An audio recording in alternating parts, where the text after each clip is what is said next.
Yo, it's time to talk that sports talk with Cooper and Big Man.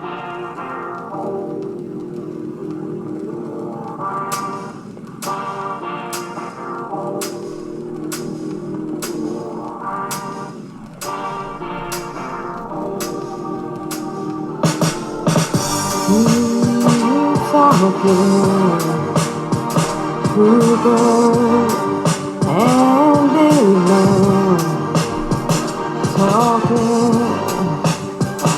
talking, people talking sports. Time to tackle this beat. Don't ever count us out, cause we always kicking out. We go raw for the people and put the smack down on the street. New desperados in town, we going all elite. Mess around, got a triple double on them. Sucker like OG slam dunking on them. We got what you want, we got what you need. We bringing them heat. You wanna talk this and that, but we want that Hall of Fame shot. You always see us swinging for the fences. So watch out, ladies and gents, cause we in the stratosphere section. And you know we gonna keep you guessing. Tag teaming on these haters, sending up blessings. We gonna keep praying for you, cause you know that old saying, don't hate the player, hate the game. See, that's the thing that separates us. We're on that road to greatness, and there ain't no stopping us. We them go-getters, and we gonna go get it. Shut it down like a no-hitter with 3 balls and 2 strikes, 2 away. We're throwing that splitter, you never seen it coming. Something like an arcade, whoa. We gonna keep the crowd jumping. And if you ain't down with that, we got 4 words for you.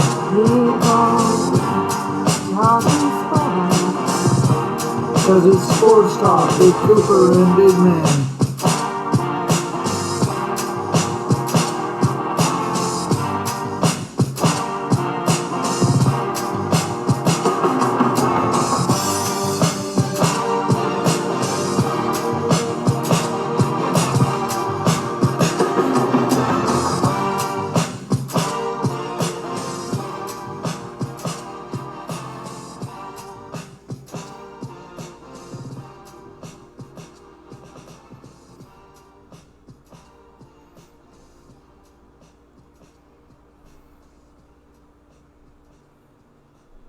Alright, ladies and gentlemen, welcome back to another episode of Sports Talk with Cooper and Big Man.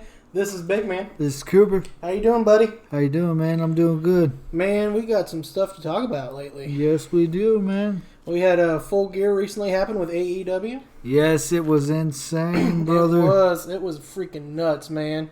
We got some NBA to talk about, some Laker talk, Miami Heat doing some things.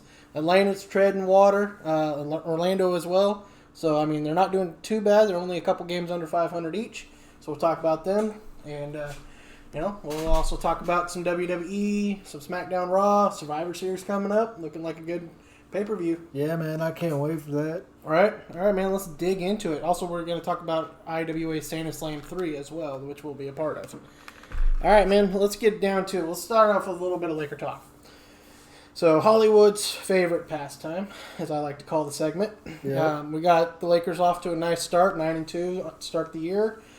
We did lose recently to the Toronto Raptors, but we've came back on a little 2-game winning streak, beating the Phoenix Suns. And unfortunately, I hate to say this because it's not really that quality of a win right now with how much injury they've been dealing with, the Golden State Warriors, as they are in last place in the Western Conference. Yeah, it's kind of strange to see everything going with that, but it's like they're missing 5 people right now, so Right. So, Lakers back on a 2-game winning streak. They had a 7-game winning streak after losing opening night to the Clippers. After that, though, been on it. LeBron's been running the point for us. AD's had a couple monster games. He had that 40-20 game. Fastest to do it, like we said last time. And like some 2K stuff. Yeah, it was some 2K style, man. That was insane. By the way, I do have the new NBA 2K20 game. Loving it. Yeah. I can't wait to let you play it because you're going to enjoy it too. Oh, yeah. They do have a new feature where it allows you to put your face in the game. Unfortunately, it doesn't like my face apparently because it errors out each time I do it. So, You know, they're like, dude, you're too big. You can't be a basketball player. You're too big, big man. I'm sorry. Anyways, Gosh. so despite the Lakers' 9-2 start, I still have a little problem with Lakers ownership. I want to dig into this. Here we go.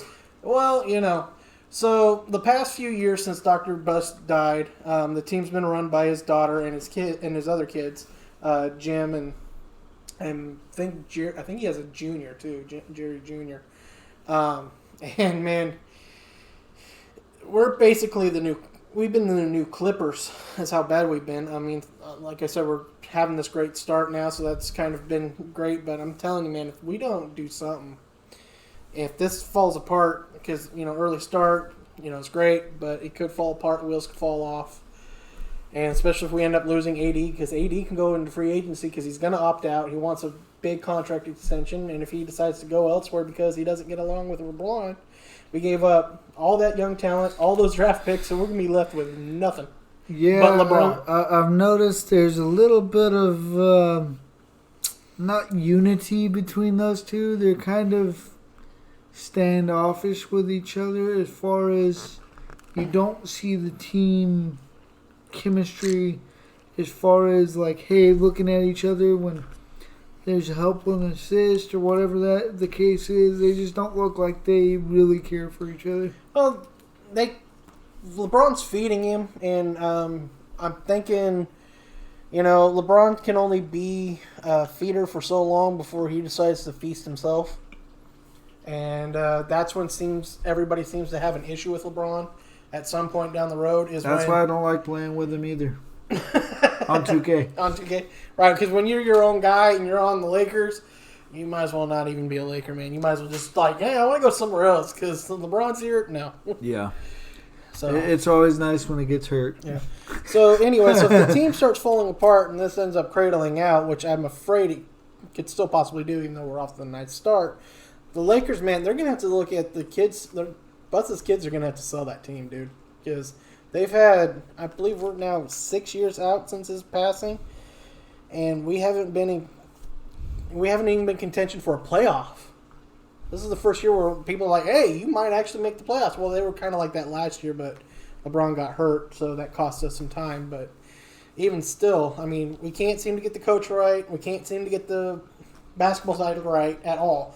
You know, Jeannie, I think, could sell the team, but still probably become, say, the business operations president for the team because she's done a great job of keeping the brand alive with the Lakers.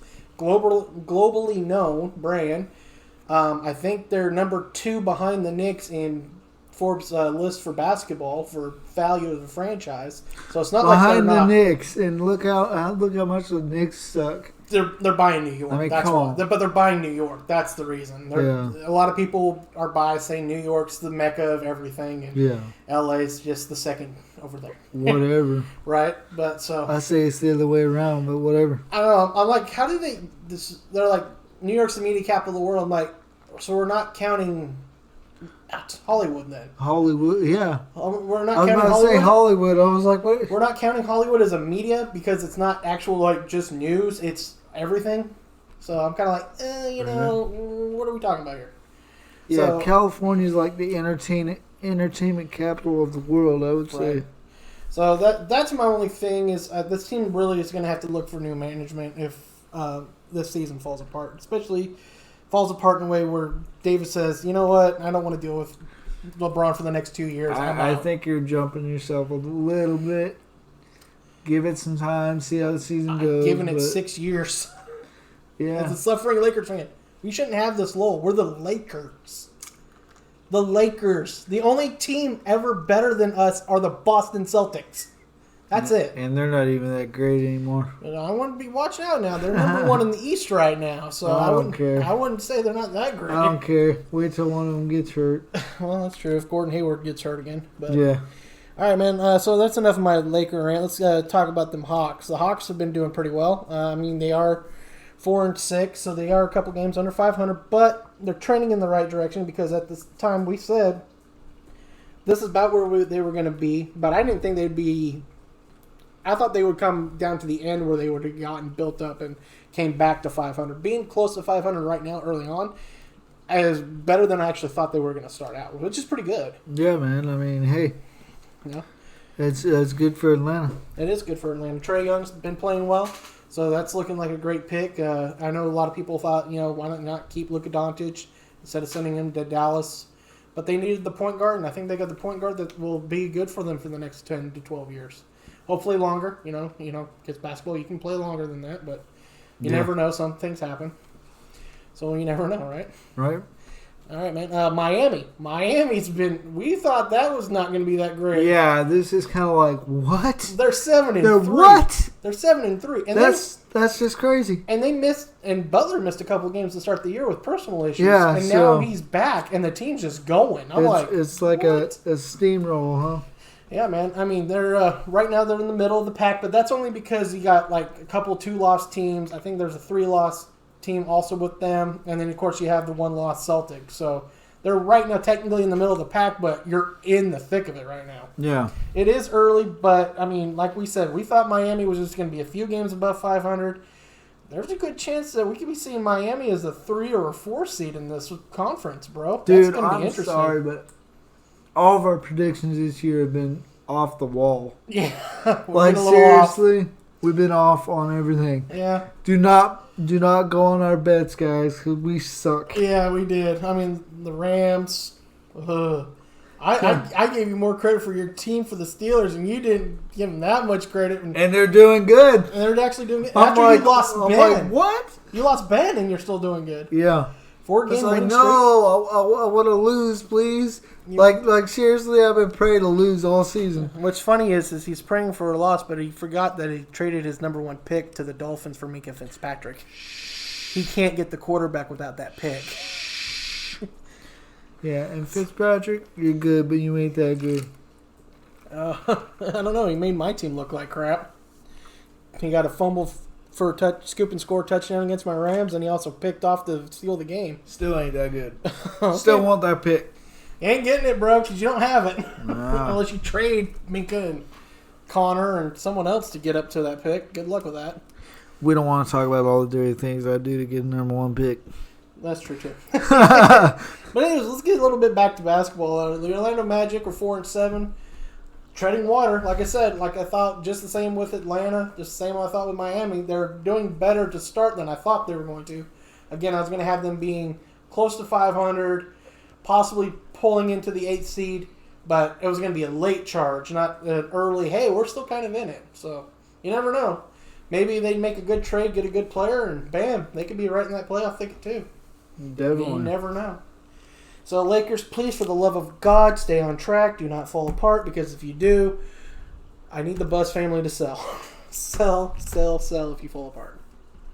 So that's my little rant for Lakers for talk. Lakers, yeah. All right, man. Let's talk about Full Gear, shall we? Let's do it, man. All right, buddy. Let me get all of our results properly, so that way we can talk about it correctly here. What did I do with it? It's lost. It's lost in translation. It's not lost. I just have to bring it back. Here we go. It's cool, dude. We're bringing it back. Yeah, it's all right, right? We're bringing it back. That's how we run this. That's how we run this one. No, not that one. I don't need that one. Here's what we need. Right here. We'll talk about what happened with Cody Rhodes here in a little bit. All right, so here we go. Got it. Got my notes. All right, so first off, on Full Gear, we had the buy-in match.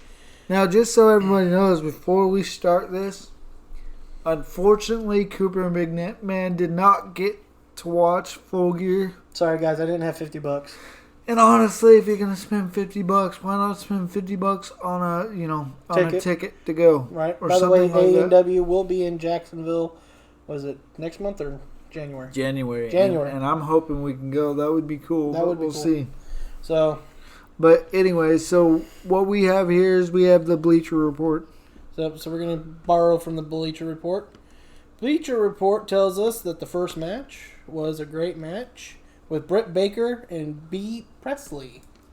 Britt Baker, man, she's something else, and she's a Pittsburgh native. Oh, there you go. Yeah, it's pretty cool. No wonder and you like her. She's And not only that, but blue collar. I think she stole her gimmick from the Golden Boy Jimmy Mac. You think so? I'm telling you.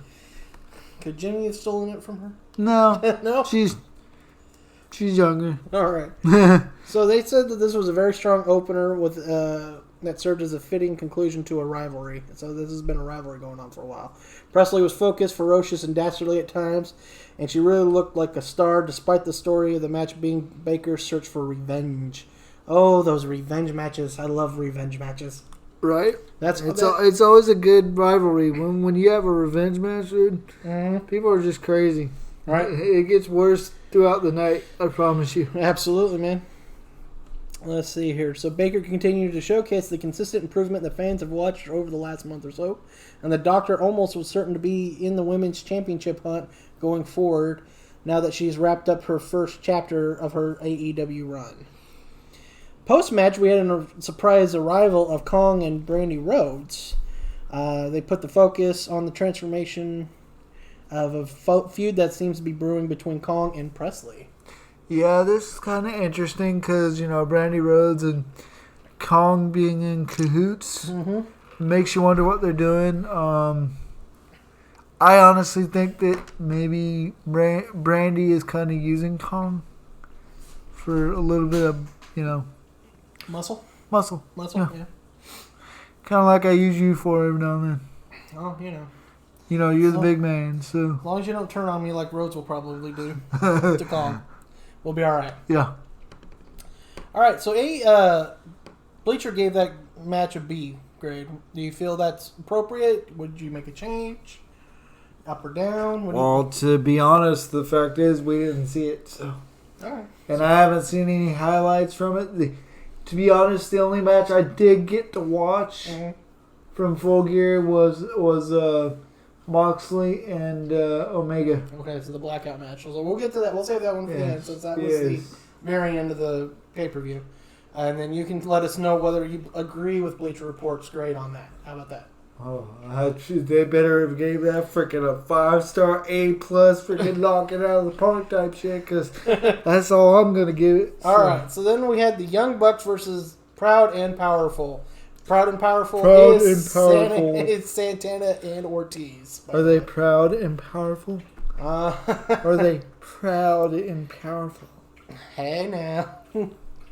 Hey girl. Just wondering, guys, because it kind of sounds a little fruity, All right, so wow. All right, Proud and Powerful Santana and Ortiz attacked the Young Bucks following a thrilling ladder match back at All Out on August 31st, which we remember, which was a good match. August 31st. That day's significant somehow. Oh, I wonder why.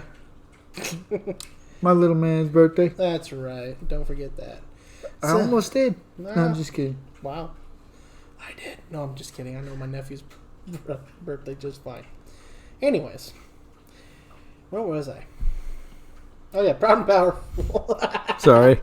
I threw him off, ladies and gentlemen. He did. He threw me off. It was nuts. All right. So, since then, the rivalry of the teams has been escalating, and there's a war between the Inner Circle and the Elite that's been developing.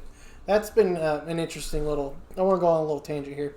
That's been an interesting little faction of the Elite versus the Inner Circle. It's been kind of interesting. The Inner Circle. Yeah, we'll get to what happened on Dynamite in just a little bit. So calm down there. All right, we let's talk about what happened on Full Gear, so that way we can get proper perspective of what happened on Dynamite. Okay, fine. Let's get through this. All right, so the two teams look to earn their respective group the first bragging rights of the night. Nick Jackson goaded to ramp up Santana into a spear from Matt, and the Bucks earned the momentary control of the bout. Sorry, momentum. Can't read apparently anymore. Raining down a series of blows on their opponents' faces. Gotta love that. I always love when people get their asses handed to them in the face. Yeah, they're like the kings of freaking just super kicks. I'll tell you what. Are we sure it was just super kicks or me? Because they kept saying blows to the faces, so it sounds like we got some fisted faces. Well, that's always good, too. Yep. However, Proud and Powerful would eventually take over, applying a double submission that punished both their opponents simultaneously, to much of the awe of the fans in Baltimore. That's right, this pay-per-view took place in Baltimore, Maryland, by the way. Just for anybody who didn't know. The heels slowed the pace of the match, isolating Nick and working him over with a double team offense. The babyfaces continued to inflict pain on their rivals, but... Excuse me. Almost burped right in the microphone. But fired up Nick errantly threw a kick at Ortiz, who ducked, resulting in Jackson striking the ring post. Ow, that had to hurt. Yeah, man. See, the difference is, you know, Matt and Nick, they're some small dudes, and Ortiz and, you know. And Santana? And Santana, they're bigger guys, Right. so, and they're nastier, so. All right. So, you know, this ended up being a pain in the butt match. Anything you want to read that? Sorry, I got sidetracked. You're sidetracked. Yeah, I don't know with why. what, sir? I'm trying to read this, and I'm not having a good time with it right now. Okay. A super kick by Nick allowed him to make a tag to Matt, who exploded into the bout with a quintet of suplexes as chants of AE-dub rained from the stands. Oh, you gotta love it. All right, AE-dub, AE-dub. The Bucks followed with risky business, because, you know, everybody loves sliding across linoleum in their underwear. Oh, we're talking about a moveset. My bad. We're not talking about the movie. Whoopsie. But it became clear the injury to Nick's leg was going to be problematic. Proud and Powerful looked for the street sweeper, but Matt countered in midair. The Bucks uncorked super kicks and delivered super sliced bread number 2 for a near fall on Ortiz. They set up the Metzler driver, but Nick's knee gave out midair. Ow, that's always painful. Yeah, man. That's never good. All right. That did not prevent him from returning to the match and unloading on his opponents before succumbing to a powerbomb kick combo. With Matt stunned on the floor, the heels scored the win with the street sweeper. After the match, Sammy Guevara hit the ring to continue the beatdown of the Bucks before Ricky Morton and Robert Gibson emerged from the crowd and helped the babyfaces fight off the inner circle. Are you talking about Rock and Roll Express? Yeah, I'm talking about the Rock and Roll Express. Dang, dude, nice. Yep. Yeah, I think I've seen a highlight of that. They actually put on some move on somebody. All right. And I believe that Jim Ross said something about they're going to be hurting in the morning or something. So, as we know, Proud and Powerful defeated the Young Bucks, giving a grade of A for the match. Sounds like it was a fun match, back and forth. Well, I mean, it's the Young Bucks. Come on now, and Ortiz. And All right. so, I mean, tag team matches with AEW are just, they're amazing. So Now, I heard this was a good match. We had Adam Hangman Page versus Pac. oh, yeah. Yeah, man. Their rivalry's been brewing for the past couple weeks now, and finally come to a head. All right. So what happened? So we had their records against each other were tied at 1 apiece, and they were rekilling their rivalry in an intense grudge match. Page took the fight to the... Sorry, I almost didn't want to say that, but I forgot it. It's okay, we can do this. Page took the fight to the bastard early. To the bastard. I'm sorry, I actually thought the writer here was calling Pac a bastard. No, that's his nickname. But I forgot that's his nickname. That's what threw me off. I'm like, did you seriously call him a bastard? No, he was calling him a bastard because that's the nickname. I forgot.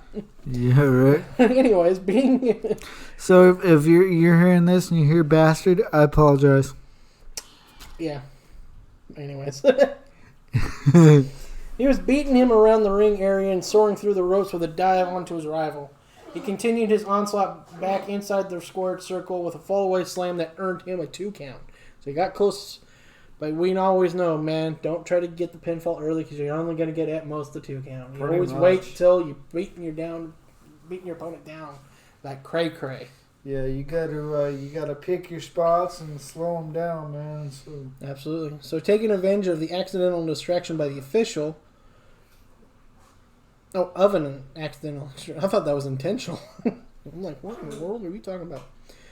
Pac slingshotted the ropes into the face of his opponent and stomped away to seize the control of the bout. Pac tenaciously worked over his opponent, negating a size disadvantage in the process. That's right. Pac is a little bit smaller than Adam Page. I forgot about that. yeah, you know what I like about Pac? Hmm. I mean, think about it. He went from being Neville, like the Mighty Mouse of the WWE. You know what I mean? Mm-hmm. I mean, he's changing to the bastard. All right. He's a badass now, man. He's mean. That's what I've been when we're going to talk about him in a little bit is Sean Spears from his Perfect 10 persona. Yeah. Ty Bellinger with the WWE to this more chaotic. Yeah. You know, he still does his chairman of AEW with his chairs. Yeah. You know, and I've actually enjoyed that. I like his new persona. So Cody's persona pre-Stardust is pretty much what he was at WWE. Yeah. A little bit. I mean, it's a little bit more extreme now, but I mean, it was basically, you know, that that Dash and Cody Rhodes crap was a little weird. Yeah. And then that caterpillar he had under his nose freaked everybody out. Yeah. Yeah, the mask. Don't look at me. Well, and the mask thing, yeah. After he was no longer dashing. Oh, you talking about when he had the mustache? Yeah, his little mustache. Oh, I forgot. His little caterpillar. I forgot about that, bro. You're looking at that going, what is that? Dude, wipe the milk chocolate off your face. Oh, that's a mustache. Never mind. Sorry, Cody. I had to go there. Look like a dirty porn star. Whoa, hey now. 70s. Porn stash. Anyways. An overconfident Pac tried to for the Phoenix Splash, but ate mad as Paige rolled out of the way. Cowboy blank chant spilled from the stands as Hangman fought his way back into the match. If you don't know what the blank is, it's SH, you know what, IT. Cowboy what? Cowboy shit. Okay, I guess you're just going to say it. Oops, my bad. Wasn't I supposed to say that? Let's try not to go for that, since we already had Bastard in here. But too late now. Anyway, so Hangman fought back his way into the match. That's what I like about AEW. They don't cut out anybody's chance. They don't try and drown out the noise and make the show be what they want it to be. It's right, but aren't we supposed to be a little bit more controlled though for our show? Oh, maybe. He just gave me this look like, oh yeah, whatever. Maybe. Anyway, so Paige set up for a buckshot lariat, but Pac stumbled out of the way into the floor. Paige followed him out and paid dearly, enduring a brainbuster into a steel chair and the guardrail. Oh man. Dude, that sounds like that hurt. That would hurt indeed. Can I do that to you one of these days? No. Oh, God, you're no fun. I still want to get you in the ring. Okay, let's go. Not me and you. I want to see you in the ring versus somebody. You? No. Yeah. Not me. I'll face Tay. No, let's. Tay, you want to fight? I want to see you take a drop kick from Kiko Harris. No, God, no. Why not? That would hurt. It'd be fun. For you. You can see you take I'd pay to watch that. I'm sure you would. You'd pay $100 just to watch me take a drop kick. And it wouldn't go to me. That was the part that sucks. Paige barely returned to the ring and avoided a count-out loss. Paige found himself on the receiving end of the Bastard's beating, however. Pac set up for a black arrow, but Paige crouched him on the top rope. I almost thought say something else, but anyways. A super file-away slam followed as Hangman bought himself a few minutes of recovery time. The competitors traded high-impact moves before Paige set up for the Deadeye. Pac countered it into a brutalizer, but his opponent tumbled them both into the ropes, necessitating a break. Excuse me. A finishing sequence saw Paige block Pac on another attempt at a low blow, obliterate him with a Deadeye, and score the pinfall victory. So there you go. That's how Paige defeated Pac. Yeah. Is it Pac or Pac? That's what I'm trying to figure out. Some people say Pac, some people say Pac. So I guess you hear it come from the horse's mouth. Maybe we'll hear Pac speak of himself one day, or Pac, or whatever it is. But some people say, don't we have to ask Tupac if that's okay? Or X-Pac? Yeah. I mean, I don't know. Right. So Bleacher Report did give it a grade of A. Yeah, I'd probably give it that too. I probably would have as well. It sounds like a good match. It sounded like it was a very good match. Speaking of Sean Spears, he had a match with Joey Janela. Ooh. That bad boy Joey Janela. Versus the chairman of the board. So, we had... this is also one of those great rivalry matches between Sean Spears and Joey Janela, which is surprising to say because last time I saw Spears, he was attacking Cody, so I'm not sure what the hell happened to that. Me either, because last time I saw it, Joey Janela was getting his butt handed to him by Moxley. So we better go figure out what happened there. Anyways, despite an early offensive by the bad boy, the chairman slowed things down and targeted the back of his opponent. He utilized parts of the ring to his advantage, dropping Janela on the ring apron, exposing a turnbuckle, and tying his hair in it. Ouch. That's always fun. What? That's what he did. That's what it says. Dude, they've been doing some crazy stuff over there. And you wonder why, if I did wrestle, I would have short hair, just like I do now. Because I would not want to be... Almost said that. I would not want to be, it's your fault. We've already passed the bar. We're so far past the bar, it's a dot to us now, as Joey would say from Friends. Are you just talking to talk, bro, or what? You're just going with it, aren't you? Yeah, I am. You're just gonna go with it. That's right. Janela fought out of the makeshift binds, but was quickly found himself trapped in a sharpshooter. Quit laughing at me. A fired up Janela fought back into the match, diving from the ring onto his opponent on the floor. Spears cut his momentum off, but the bad boy scored a 2 count off an inside cradle. Oh, everyone's favorite type of roll-up is inside cradle. Especially when it gets them and they get the pin for it. Right. A taupe suicida followed a... Suicida? Is that how you pronounce it? Suicida? Suicida? I don't know. Taupe Dude, suicida. I will tell you what. They have come up with some new names for some regular moves that we used to call, like, I don't know. I don't really have any examples, but like a Hurricane Rana, Frankensteiner type thing. No. They come up with different names for a move that pretty much it was called something else at one point. So right. I have no idea what it is. So a taupe suicida followed and a series of kicks stunned the chairman. Spears did recover and dropped Janela perpendicularly across the top of turnbuckle, which is never fun. Wow, that's pretty specific there. No, how else would you drop it? Perpendicularly. I would like... What? I'm going to drop you parallel to the turnbuckle. How's that going to hurt you? I don't know. That's how you know it's a wrestling fan that does that shit, because, a wrestler's not going to go, I'm going to drop you, parallel to the turnbuckle. Perpendicularly. Like, come on, dude. Anyways, Tully Blanchard also distracted the ref. Spears exposed another turnbuckle with referee Earl Hebner's attention diverted.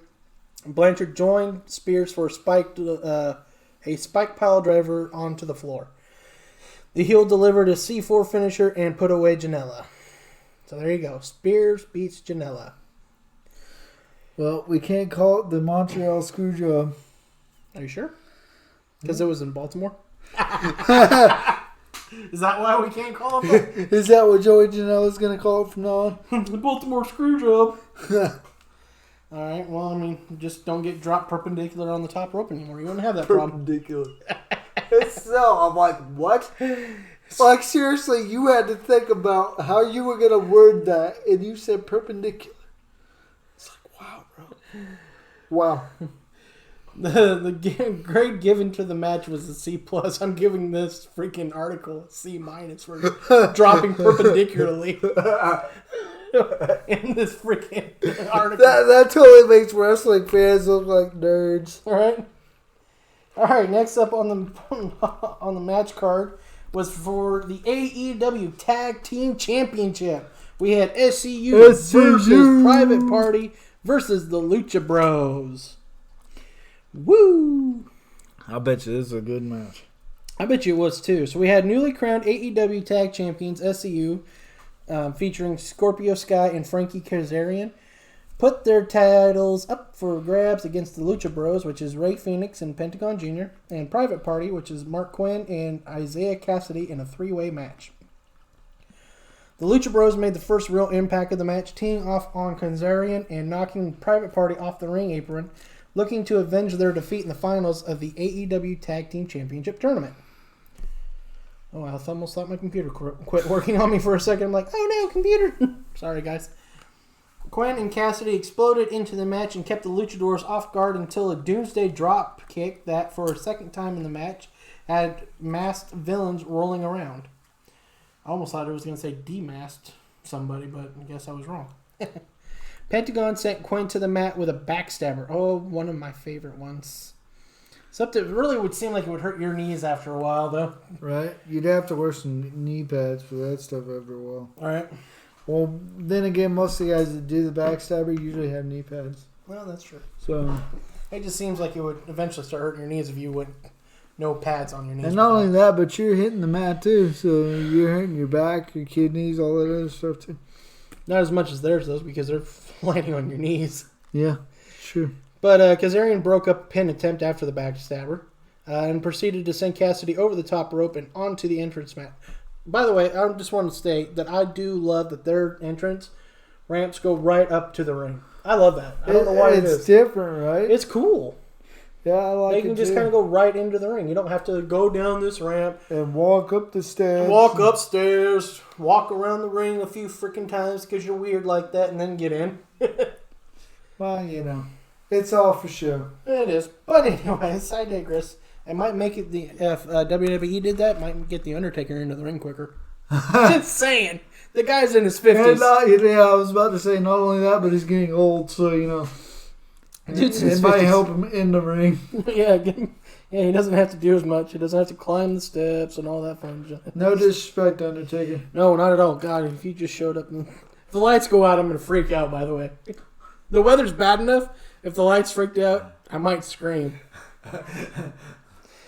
we all hear Big Man. It's all like, ah! It's coming! Squealing like a girl. And Cooper's so much of a butthead, he might actually play a gong noise just to freak me out even more. He'll be like, dong, dong, and I'll be like, ah!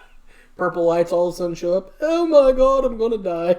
Anyways, the action steadily broke down and dives from Quinn and Kazarian dominated. Sky attempted one, but Phoenix cut him off with a nasty kick to the face. Oh, I always hate that, man. When you go for a dive, next thing you know, you're eating boot. It's actually fun to watch. It's fun to watch. I just wouldn't want to be on the end where your face is beating that boot. Right? So, man, all the times that you watch somebody dive at Shawn Michaels and they just eat boot from the Sweet Chin music, just BAM! And you're like, oh. Remember that one time Ray did that and ate boot from Shawn Michaels? I was like, damn, poor Ray. Knocked his head off. Just about. When you're going this way and then all of a sudden you're going this way is not fun. Do we have the scientific terms for which ways we're talking right now? Perpendicular?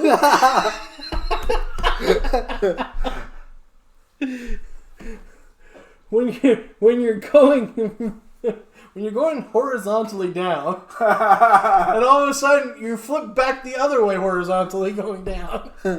When you go from 180 to the other 180, it's a little bit unfair.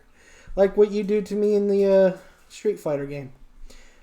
Hey man, I can't help it. I like Street Fighter. Obviously. The action... Oh wait, I already said that. Here we are. Cassidy delivered a... What the heck is a tornado? I don't know. Just go with it. Okay, it delivered a tornado and Phoenix put an exclamation point on it with a dive of his own. What kind of dive are we talking about? He just dive? I mean, coffin drop? Keep going. I'm just saying. Back inside, a springboard crossbody by... at least I know what that is. By Phoenix and nearly earned the Lucha Bros the title. Kazarian delivered an assisted tornado DDT, or as Chris likes to call it, a bulldog. Cooper. For near fall of his own. Private Party reassumed control of the bout as Cassidy delivered a sliced bread number 2. What is sliced bread number 2? It's kind of like the Salida del Sol. It looks like that, pretty much. What's that? I don't know that one. You don't know what the Salida del Sol is? I don't think I've ever seen that one. Kalisto, his finishing move. Oh, my bad. Yeah, there you go. Okay, got it. Thank you. All right, Quinnen followed with a shooting star press. I know that one. Shooting star press for a count of 2. However, the champions recovered and Kazarian joined Sky for SCU later. Oh, I got it. I read that wrong. For the only complaint I've heard so far, though, about tag team matches in AEW is they're so fast paced it's hard to keep up with. I like fast paced. I like it too, but honestly, some of the old school wrestlers, they like the more slow paced. Well, good luck until you get a powerhouse, Matt. You're not gonna have that. That's true, because really anymore it's more guys like my size in there going in there just. All right. It's nuts, dude, because wrestling isn't what it used to be, all of it. Yeah. Anyways, keep going. So, Sorry. yeah, unless you're going to have someone like the Big Show all of a sudden show up with like Kane or something, good luck getting powerhouses. Yeah. Even then, it's usually a powerhouse and a small guy still. Yeah. Kind of like a Luchasaurus. Well, not right now, because they've got Lucha's injured, yeah. Yeah. Anyways, so the champions recovered and Kazarian joined Sky for the... They should have put the SCU later, not for SCU later. Okay, buddy. I'm just saying. I'm going to give this freaking article a C- as well for bad grammar. And that ended up giving them their title defense. After the match, Pentagon and Phoenix attacked the victors. The lights dimmed, and when they came back on, a second Pentagon Jr. was in the ring. He dropped Pentagon, then grounded Phoenix with angel wings. He unmasked, revealing the return of Christopher Daniels. The fallen angel, Christopher Daniels. It said revealed the returning Christopher Daniels. It didn't give me the fallen angel. That's why that article gets like a C- from you. Exactly. Okay. I'm giving it a C- for bad grammar. You're giving it a C- for not calling Christopher Daniels the fallen angel. Okay. Other than that, he would have probably given it a C. Not really. Sure. That perpendicular or whatever. That was a different article. Oh, was it? Yes. But it's still Bleacher Report, right? Yes. See, I mean, it could be the same person who wrote all of this, too, so I guess you're right. Exactly. Anyway, so SCU defeated Lucha Brothers and Private Party to retain their titles, giving the match a B- according to Bleacher Report. Okay? A B-? Yeah, B-. With all three of them tag teams, you tell me you gave that a B-? Yes, he is telling you that. I think he's smoking crack. Explain the bad grammar and not calling him the fallen angel. All right. Next up on the match card, we had AEW Women's Championship match. Riho versus Emi Sakura. Yeah, man. So we had a bit of a teacher versus student match. We did, no. Yeah, as Riho defended her championship against the woman who trained her for in-ring competition. Oh, that's the woman that trained her? That teacher versus student. That's pretty cool. Right? I hope you were taking that not in any other way, but, you know. Hey, we're supposed to be keeping this, clean, sir. Like I said earlier, we went past that a while ago. Anyways. Yes, change subject. Sakura controlled early until Riho downed her on the ring apron and followed with a double knee to the back and shoulders. So that must have been not a backbreaker in a different way. She took her down with a double knee. She followed up with a single leg crab, but Sakura fought out and reestablished control of the bout with a corner crossbody and a rolling surfboard that tested the champion's will. A single leg crab. Why not just call it a single leg Boston crab? I didn't write this. Why are you asking me? I wrote it. Why didn't we call it Half the Walls of Jericho? Frick if I know. Right? I don't know. So, single leg crab. But Sakura fought out of it. Okay. Riho dropped Sakura across the ropes and delivered a 619. So she went a little Rey Mysterio and dialed it up. By the way, if you don't know, 619 is the area code for San Diego, California. Anyways. She fired off a running knee strike in the corner, but Sakura answered with a tilt-a-whirl backbreaker. Ooh, those are fun to watch. Especially when executed properly. Don't you agree? What's that? Are you not I was listening? looking down at something. What's up? You're supposed to be listening to me. Yes, I am. What's up? Wow. Do you like the tilt-a-whirl backbreaker if done correctly? Yes, if done correctly, it is very cool. Okay. Freaking. The one that could do it the best, I thought, was Eddie Guerrero. Yes, he had a very talented tilt-a-whirl backbreaker. Yes. Anyways, the challenge followed up with a wicked double stomp and then a senton for another 2 count. The champion fought out of a tiger driver and delivered a double stomp to create some separation. Fired up after an exchange of strikes, Riho pummeled away at the woman responsible for her in-ring career. She scored another double stomp and followed with a Northern Lights suplex for another near fall. An improvised springboard double stomp gave way to a more impressive a top rope double stomp, but Riho could not put her challenger away. Sakura recovered and delivered a backdrop driver, but failed to win the title. A backdrop driver. What? I swear, this new generation, and they're different names for the moves. Just leave it freaking simple so everybody knows what the heck you're talking about. Right. After a series of lightning quick roll-ups gave way to a high stack roll-up from Riho for a successful title defense. Poor Riho, man. She just seems to win her title by just freaking getting quick roll-ups and freaking then running away. Well, see, the thing is, she's really small, too. Yes, she's a cute little Asian girl. Yes, very small and petite. Yep. The writer of the article gave that a B+. So, I couldn't tell you what I would give it because, really, quite honestly, some of the women's matches in the AEW, the roster's not really that stout yet. They're getting there with like Britt Baker and Awesome Kong and I guess Nyla Rose.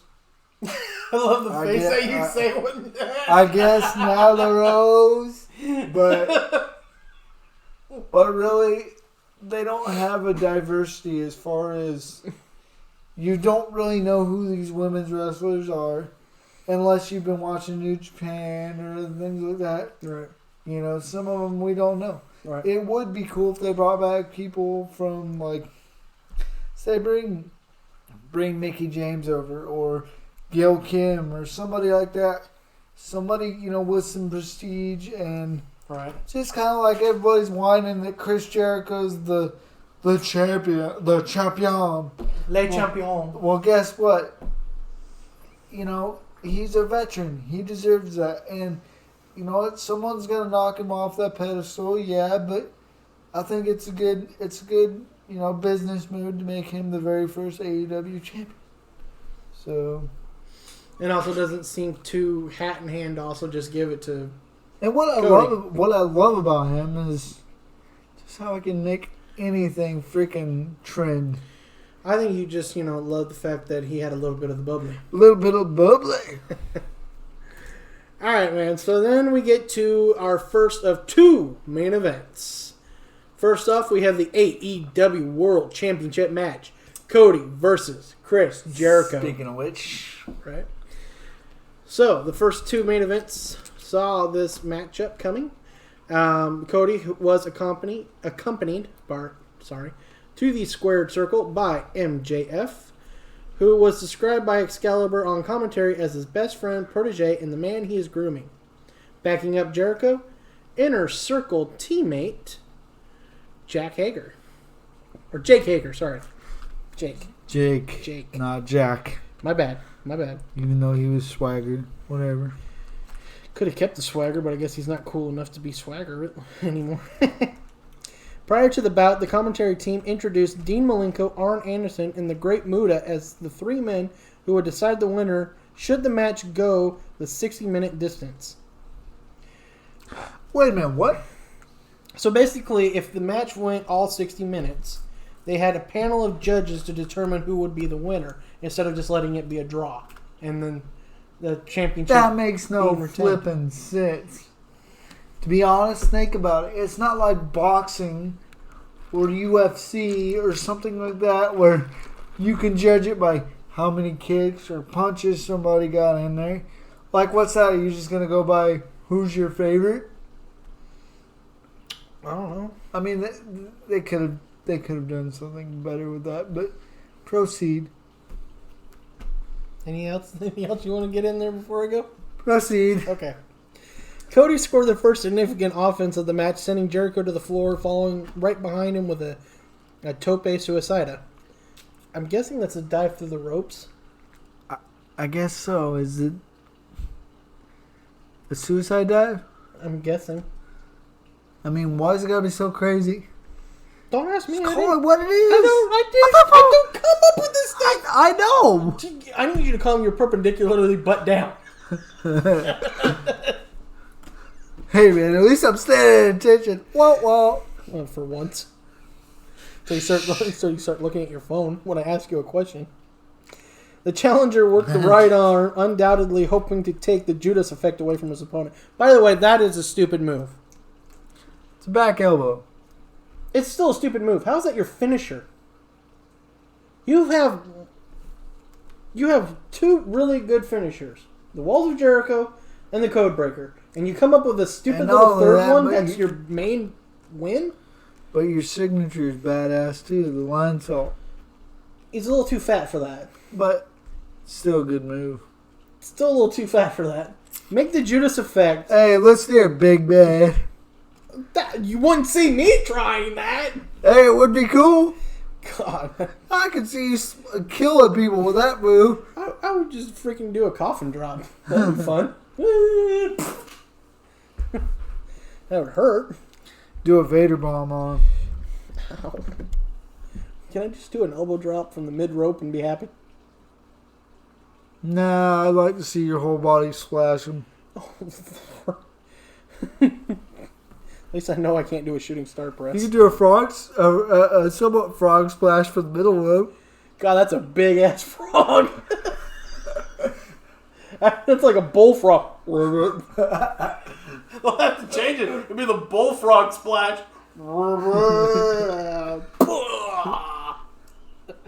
It's like what's his name with the caterpillar from Heavy Machinery. Oh Lord, that guy, yeah. Otis. Yeah. Anyways, let's get back to this. Alright, the American Nightmare's momentum came to a sudden halt when he soared through the air and crashed face first into the entrance ramp. Again, would love to see that in WWE. Right? It's just a good idea. Obviously, it would hurt like hell when you do that, but still a good idea. This lacerated his forehead in the process, which he would get 8 stitches for later. Aye. With the official distracted, Hager exploded out with a clothesline that turned Cody inside out. Yeah, that sure would, because Hager's a big man, and I wouldn't want to be clotheslined by him. Yeah, man, I might let you get clotheslined by him. That'd be funny. No, thank you. Oh, come on. I'd rather watch him clothesline you.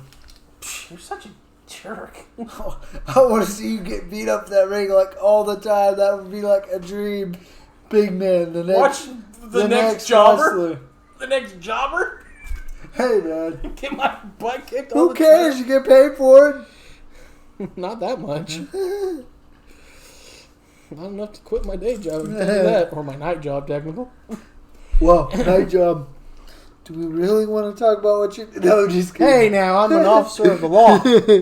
Technically. This is true. He is. Anyways, the challenger continued to nurse his ribs and torso, taking away the effectiveness of his offense. The effectiveness of his offense. The effectiveness of his offense. Wow. Again, another nerdy thing to say. Right? A big knee from Jericho to the midsection left him writhing and on the defensive again. Couldn't have said writhing in pain. No, we just had to say writhing. And I'm sorry, folks. I sound a little funky. My nose is all stuffy from this weather. So, when the weather outside is bullcrap. Anyways, he managed to create some momentary separation and tried for a moonsault, but Jericho dodged it, and Cody crashed abdomen first onto the mat below. Cody finally thwarted Jericho's focused attack and dropped him with a diamond cutter for a near fall. Ooh, someone paying a little homage to somebody who's helped him recently on Dynamite? Maybe. A little homage? Did he get himself a little bit of the bang? What? Why are we talking about bang? The diamond cutter. friggin' DDP. Bang. Oh, I thought you were talking about the energy drink. It was kind of A play two on for words? one, you know what I A mean? little play on words. Yeah. Two for one there. Yeah. All right.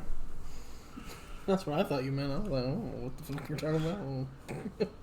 Anyways, he got an earful. MJF fired up MJF fired up the crowd, who responded favorably to the challenger's comeback. He dropped Jericho with a disaster kick to the floor. Always fun to do that. I love the disaster kick. It's cool. All right. The champion recovered and slammed Cody back first into the ring post. Jericho, is he slamming him or is he doing a power bomb to the ring post? That's what I need to know. Because we don't know what he's talking about anymore when he freaking says stuff. Because it's just crazy. Jericho took a moment to trash talk his opponent's mother, Michelle, and paid for it in the form of a slap and a spear by Cody. Don't talk about people's mamas. It's rude. Back inside, the suddenly surging challenger applied the figure four as the crowd implored the champion to tap. I would have too. I would have been like, tap, you tap! Because I get a little too into it sometimes. Yeah, that's an understatement.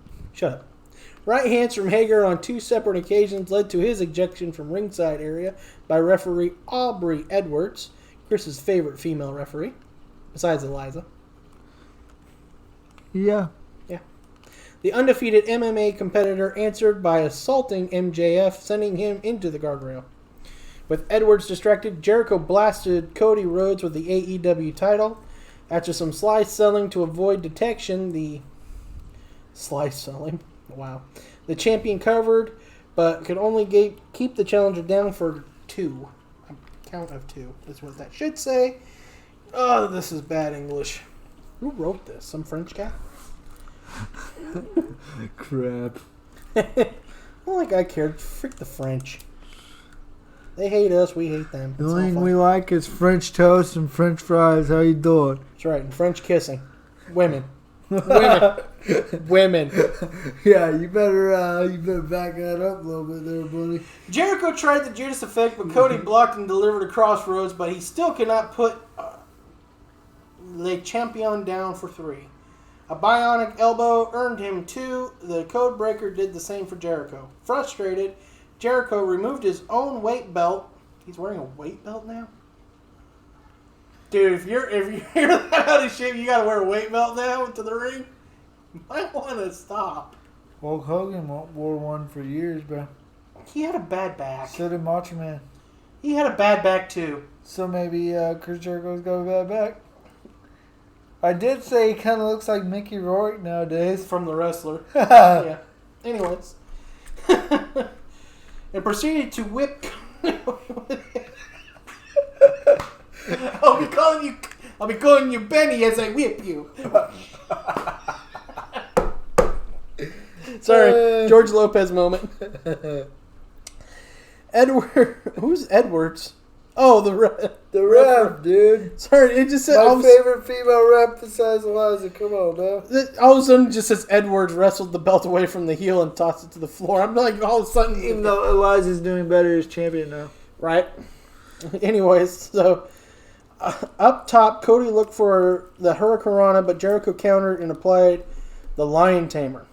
Cody fought his way out of, to the ropes, forcing the break. A frustrated Edwards shoved Jericho right into a roll-up for 2. Jericho countered and reapplied the Lion Tamer while MJF screamed from ringside. He threw in a white towel, bringing about the conclusion of the bout in less than a They call it the Lion Tamer? Dude, how long's it been since we heard that? Like, they're still... I guess they have to call it the Lion Tamer now. Instead of the Walls of Jericho? Yeah, because it's kind of WWE status. But so is Codebreaker, so what do you really call it, you know? I know, right? Anyways, MJF threw in a white towel, bringing the conclusion in the bout in a less than satisfying fashion. After the match, MJF feigned tears and proceeded to drop Cody with a low blow to a chorus of boos. So Jericho defeated Cody via referee stoppage. Do you think that gives him maybe a pass for another title shot? I know he said he wasn't going to go after the title again, but what do you think? And by the way, did you see that? Mm. The freaking promo he cut for that? Yeah. Everybody's talking. They're talking about it's like one of the best promos. Yeah. Of all time. How do you go back on that though? Even though I know you didn't like win it. the promo was good. You didn't. You know lose. what sucks is he cut the best promo of his life, and then didn't follow through with the match, and that was really sure you could blame it on MJF, which ultimately was his fault. Right. But you know, I don't know. I mean, you could technically say, but you didn't win the championship, and you said if you didn't win it, you weren't going to challenge for it again. And not just again, it's ever again. And that to me is like saying, dude, so what, you're no longer going to wrestle? Right. Because everybody, their number one goal, if you talk to anybody from the independents all the way on up, their number one goal is to get that brass ring. They want the gold. That's what it's about. Yeah. So, I don't know. I mean, there is another championship that's supposed to be announced soon. Maybe that's the one he'll carry for a while. Maybe. But still won't make him the world heavyweight champ. Right, which is surprising, but... Somehow they'll get around this. I know it, because for one, it's Cody Rhodes. He's part owner of the business. Mm-hmm. For two, you know, it's argumentative that he should deserve another shot. Right. So either way, I think the promo he cut was like, everybody's saying it's one of the greatest of all time. It was good. Don't get me wrong. Mm-hmm. But, and they're comparing it to CM Punk. I'm like, there's no way you can compare that to Pipe Bomb. Right. Sorry. You know, and what do you think about that? You know, a little side note. What do you think about CM Punk coming on FS1 for the WWE backstage? He ain't wrestling. I don't care, really. I don't think so either, but the pop that he got from some crowds I've seen on Facebook, pretty cool. But he's also getting haters on there talking about he's a sellout and all this other crap. Everybody's going to get a hater from something. We probably have haters. But you know what? I pretty much went from loving the guy to hating on him because I understand you're sick. You're not, you know, it's not in your heart anymore. But be a man about it. Don't go running your mouth about companies and trying to throw dirty little secrets out there and things like that. All right. Because trust me, I'm not one to low blow anybody. I don't think I'd ever go and talk trash about any kind of promotion I've dealt with. So Right. Absolutely. So honestly, this though, the only way I see Cody getting around this right now though is what we saw at USWA. yeah, and this was pretty interesting. What you brought up. So what I brought up to Cooper earlier was Dagan Briggs is one of the main, can't remember exactly what his position is in USWA anymore. He was a wrestler for them for a while, was champion. They consider him still one of their greater champions, but he retired and now he's more like an official. Yeah, he's an official part of that. Their group, and he said that he wasn't going to wrestle ever again. He was retired. He was done. And then him and Chance ended up having some back and forth because of them saying that he's still the best champion they've had. Well, Chance is saying he's now the best champion they've ever had. And depending on where you fall, that can be taken either way. So Dagan cuts a little promo for USWA /show, Fearless, saying that he will not face Chance Arian, but that won't prevent someone else from challenging him, leaving a mask from his previous run as the Tyrant for USWA. Yeah. So this is where Cody, I hope to God it's not the Stardust thing. Yeah, I don't want to see that character again, and in fact, I think Cody's stated before that he didn't like it. So, right. we'll see what happens. Maybe he can come back as another character, or Right. or like come back as another character, win the title, and then just be who you are. Right. So we'll see what happens. So there's ways around it if they really want Cody to. Which I'm kind of surprised. I get that you don't want to make it look so obvious that Cody's the first champion, and you want to give it to someone who's won championships at multiple stages of their career, and can carry the prestige around for a while. Yeah. As in having Jericho. So I understand that. That's a good quality. So I can understand. But you got to have Cody one time champion at least. Yeah. For Yeah. AEW. You got to be the guy at least once. He's the poster boy. He's AEW. So I mean, eventually he will be champion. Even if it's a short run, they'll find a way around it somehow. I'm sure they will. So They'll probably have him and MJF fight for a while to deal with this now thing that's going on with them. Yeah. And MJF's now going to have to show himself up as we're going to have another student versus teacher kind of ordeal. Yeah. So we'll see what happens. So that's not the end of this, though. We have one more match to talk about. Do we really? It's not even going to be in the record books. So. It doesn't matter. But it's still it awesome. should be, because great. It was the best match I've ever seen. We have a lights out match. Jon Moxley versus Kenny Omega. What I love about this is, for some reason, we're getting a bunch of unsanctioned matches. And, woo! Yeah, man. Every one of them tops the next, but I don't think any one of them could ever top this one after this. Absolutely. I don't really think that, because I honestly rate this up there with The Undertaker and Mick Foley, Hell in a Cell. Yeah. I rate that up there, dude, because it was just crazy, all the crap they did to each other.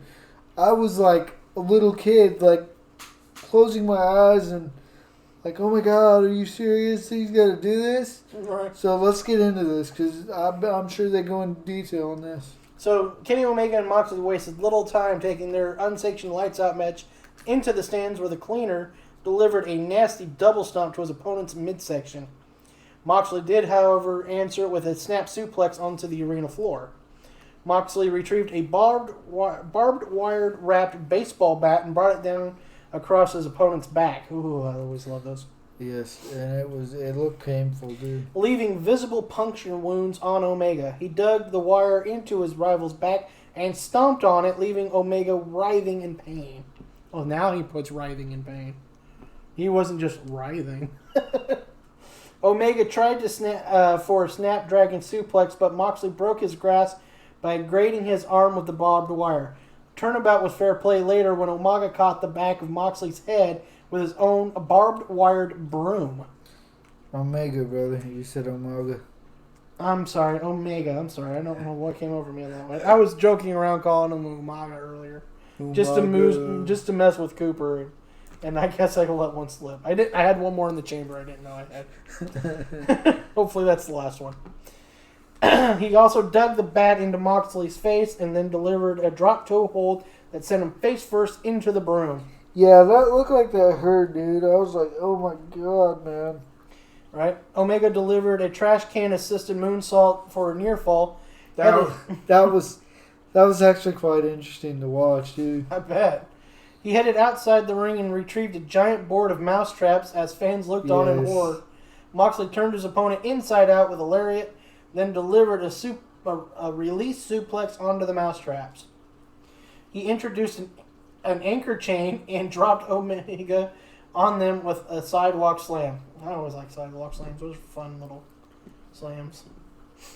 He used the chains to further torment and torture Omega until a flurry of trash can lids shot to the head allowed the cleaner to create separation. I need to hold this and read it instead of leaving it down.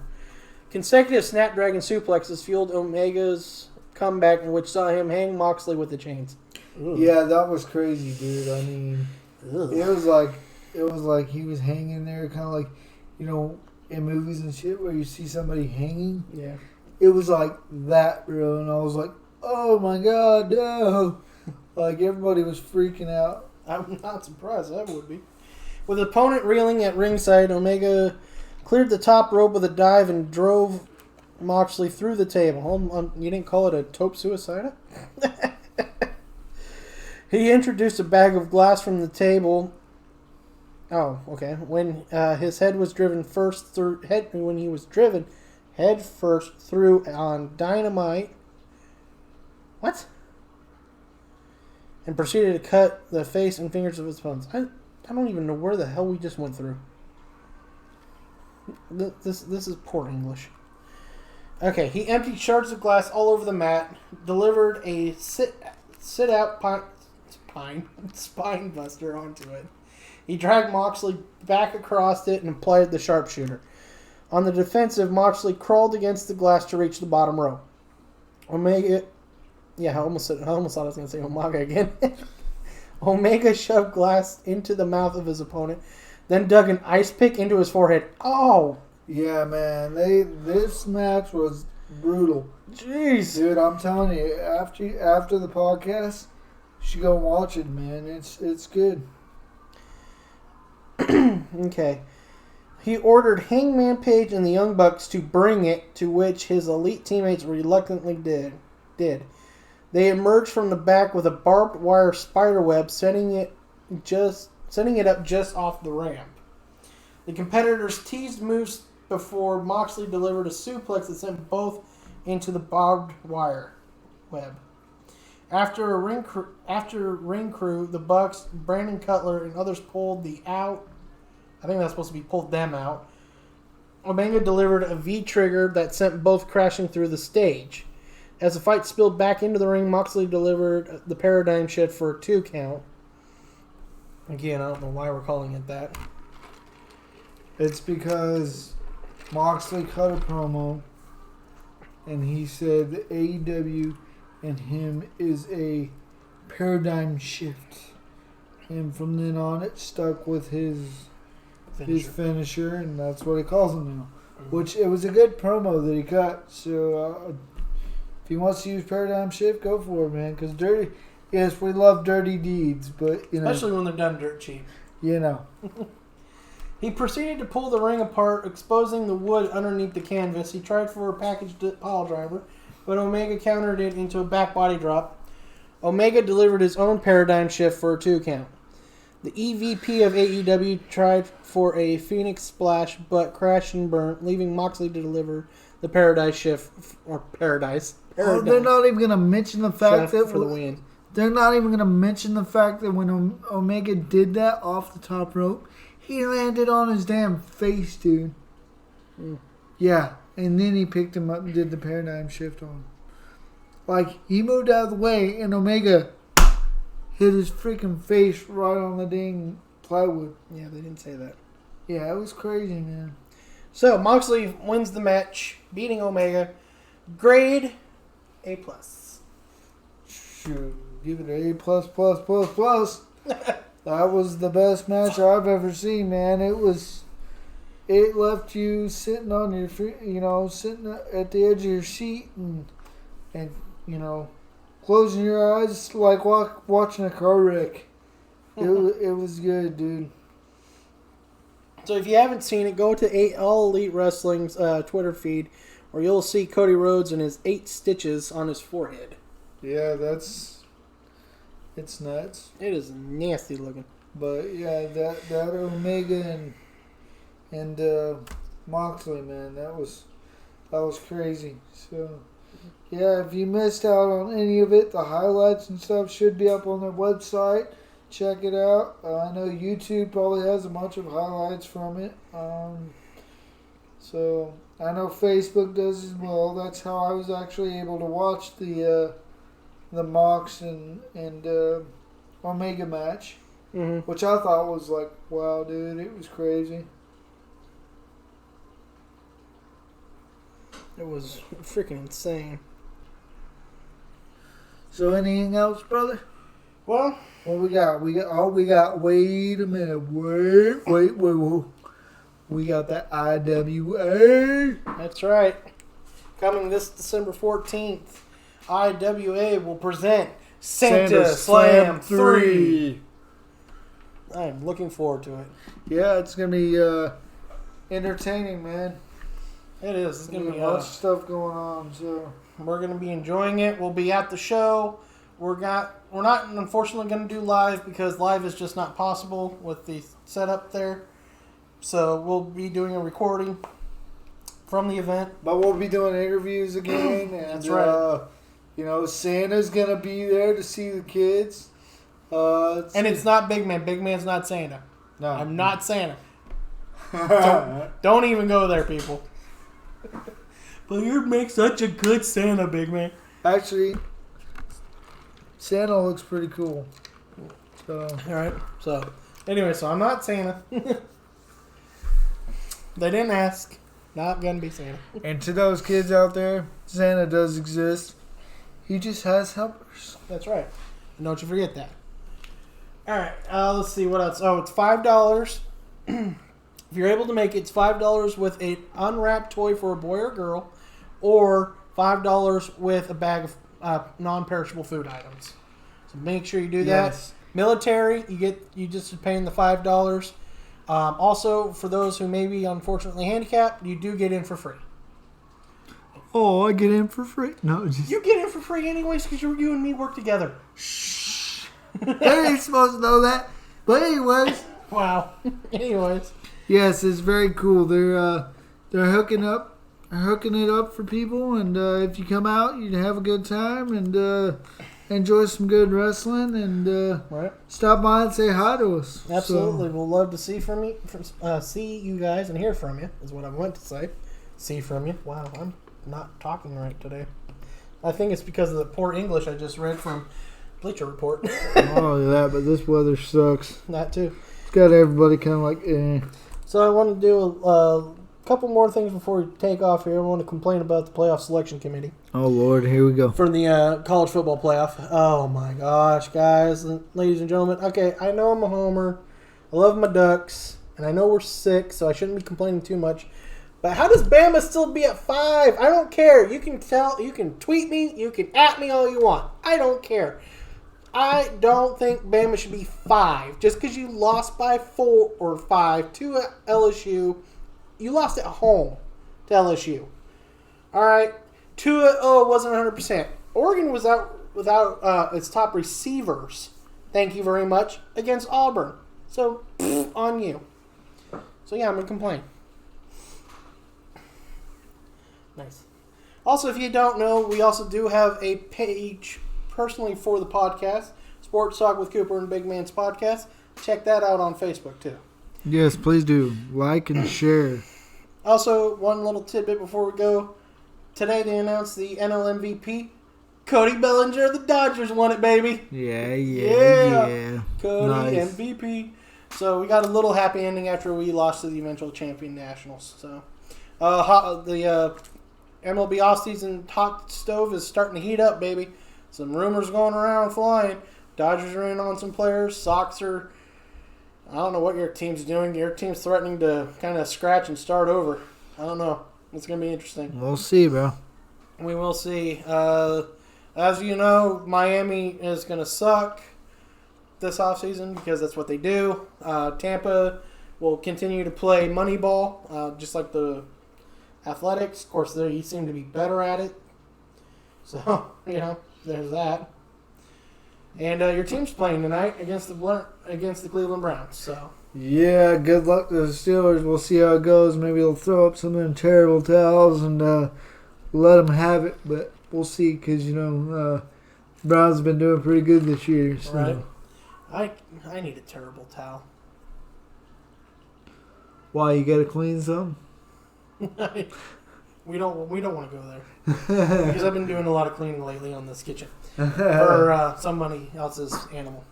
Anyways, Wow, let's get a little personal here. Yeah, you need a terrible towel though because you need to be waving that thing around at people. Definitely in their face. All right, man. Anything else we need to talk about before we go? No, I think that's about it. I think so too. I think we've just come out December 14th, IWA Santa Slam 3. Mm-hmm. Come catch some good wrestling. See Santa Claus, And I believe that the photos that are taken for Santa are $5 $5 a piece. So yeah, come out, enjoy the festivities, and watch some good old fashioned wrestling. All right. So I think that's it. you got anything to add? No, I think I'm good, actually. I think I've gotten all that off my chest that I need to get off. All right, ladies and gentlemen, it's been real. We'll see you soon, and keep on talking sports. Absolutely.